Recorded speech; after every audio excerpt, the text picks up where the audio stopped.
நான் பிஎம்இக்கு போகிறேன் பார்ட் 1. பிஎம்இனா பீரியாடிக் மெடிக்கல் எக்ஸாமினேஷன். நடுசாமத்தில் சுடுகாட்டுக்கு போகிற கதையா 4 மணிக்கு தூங்கி 6 மணிக்கெல்லாம் எந்திரிச்சு கிளம்பியாச்சு. வெளியே சரியான குளிர், வீட்டில் ஒன்று வெயில் போட்டு பழக்கம், இல்லைன்னா குளிர் போட்டு பழக்கம். ரெண்டும் என்றைக்கும் நார்மலாக இருந்தது, சரித்திரமே இல்லை. பசியின் காரணமாக ஒரு டீயை போட்டு குடித்தேன். நாய் பிடிக்கிற வண்டி அதே நேரம் வந்துருச்சு, அதில் இறங்கி கிளம்பியாச்சு. நான் செக்கப்புக்கு போகிற லொக்கேஷன் எங்கன்னா ஃபைல், அதாவது நான் இருக்கிற இடத்துல இருந்து ஒரு 2 hour ட்ராவல் டிஸ்டன்ஸ், அதாவது அரௌண்ட் 150 கிலோமீட்டர் கிட்ட வரும். இங்கேருந்து போகிறதுக்கே 2 மணி நேரம் ஆகும். அதனால் டெசர்ட்டில் ஒர்க் பண்ணுறவங்கலாம் ரொம்ப உஷாராக ஒர்க் பண்ணுங்க. பாம்பெல்லாம் கழிச்சுன்னா கண்டிப்பாக பரலாம். இப்போ நான் ட்ராவல் பண்ணிகிட்டு இருக்கிறது 80வது நம்பர் ரோடு, ஹைவே ஆஃப் டெத்துன்னு இது சொல்லுவாங்க.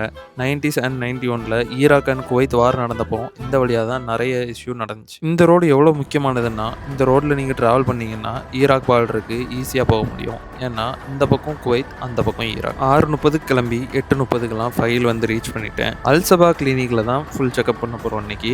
அதில் என்னெல்லாம் செக் பண்ணுறாங்கன்னு நெக்ஸ்ட் வீடியோவில் பார்க்கலாம்.